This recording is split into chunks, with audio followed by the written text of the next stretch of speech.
Des insectes utiles pour lutter contre d'autres insectes nuisibles, c'est l'un des principes de la PBI, la protection biologique intégrée.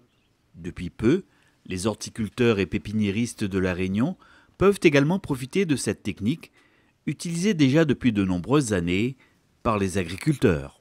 Ça va faire bientôt 2 ans et demi que l'UHPR a porté un petit groupement d'horticulteurs qui se réunissent autour de la thématique de la PBI. Donc on essaye de mettre en place un ensemble de stratégies pour permettre aux horticulteurs de réduire l'utilisation de leurs produits phytosanitaires. Et ça, c'est un exemple parmi tant d'autres. Donc là, c'est la mise en place, par exemple, de bandes fleuries avec justement des plantes qui vont apporter une substance, qui vont apporter une nourriture complémentaire aux auxiliaires. On va retrouver du pollen, du nectar. Et l'idée, c'est qu'en fait, les auxiliaires qu'on aura lâchés au préalable sur l'exploitation, en fait, ils vont faire les allers-retours entre les proies d'un côté sur les plantes que les horticulteurs vont produire et un aller-retour après sur les bandes fleuries pour pouvoir s'alimenter en pollen, en nectar et survivre quand il n'y a plus suffisamment de proies justement sur les plantes qui sont produites par les horticulteurs.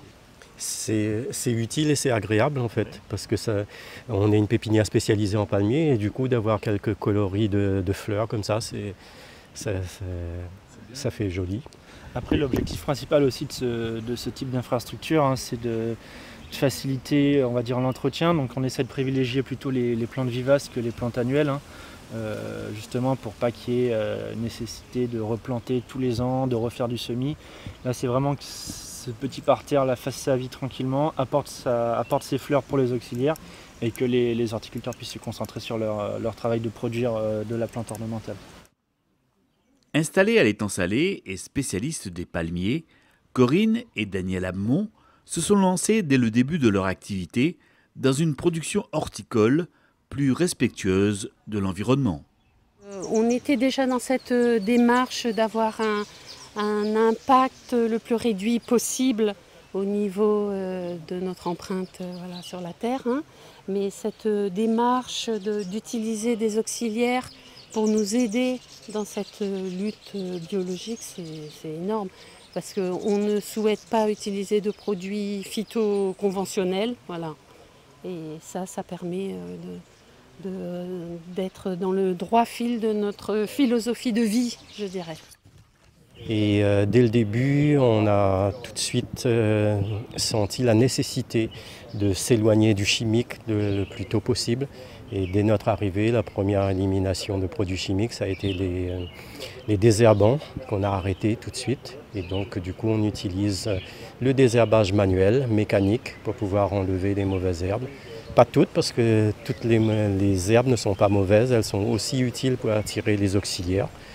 On fait également du paillage, et tout ça dans une globalité d'agriculture raisonnée. C'est-à-dire qu'on va faire du paillage à la fois, c'est ornemental, ça va aussi servir de nourriture pour la terre, ça va également empêcher les mauvaises herbes de pousser, ça va créer une biodiversité dans le sol. Dans la même démarche, on utilise bien sûr l'arrosage en goutte à goutte, l'irrigation par goutte à goutte. Donc on chasse le gaspille, c'est vraiment rationaliser l'utilisation de l'eau, des ressources premières.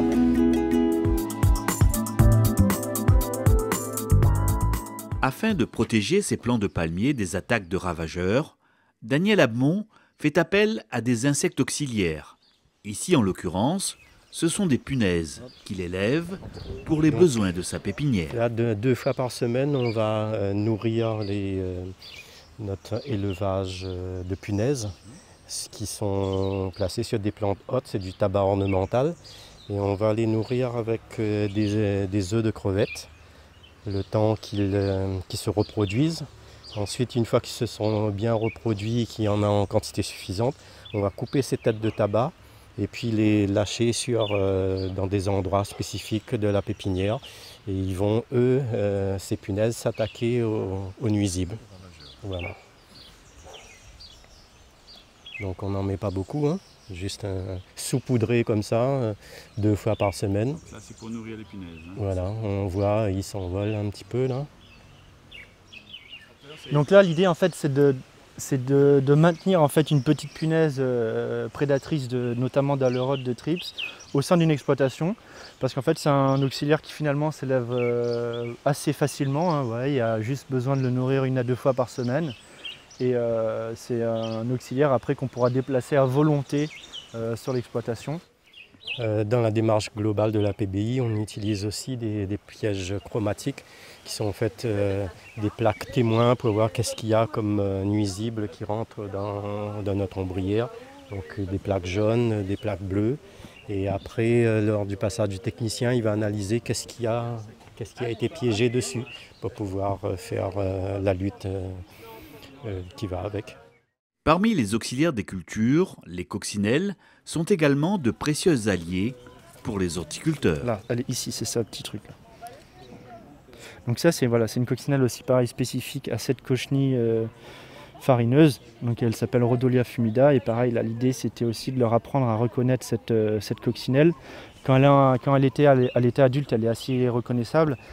L'inconvénient de cette coccinelle, c'est que quand elle est sous forme larvaire, en fait, elle ressemble quasiment trait pour trait aux cochenilles farineuses. Et certains agriculteurs avaient tendance à tout écraser en pensant que c'était des ravageurs.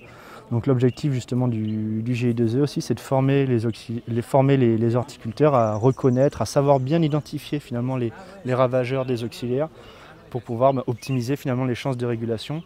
Et là, on a l'exemple concret avec un adulte Rhodolia fumida qui est en train de manger ses cochenilles. Et l'idée, c'est d'essayer de la maintenir le plus possible sur l'exploitation, essayer de préserver sa larve qui a un fort mimétisme avec les cochenilles farineuses pour pouvoir optimiser les chances de régulation de ce ravageur qui est, on va dire, quasiment le problème principal ici sur palmier, c'est cette cochenille-là. D'autres insectes utiles viennent également compléter la panoplie de défense biologique contre les ravageurs. Donc voilà, ça c'est notre auxiliaire qui est utilisé aussi quand nécessaire sur l'exploitation. Donc une petite guêpe parasitoïde qui va s'attaquer aux alerodes. Donc là c'est un mix, il y a 2 espèces différentes. Et l'idée c'est de la lâcher en curatif dès qu'on a des soucis sur l'exploitation. Alors, il faut choisir son palmier. On met un endroit où il y a beaucoup d'alerodes, beaucoup de...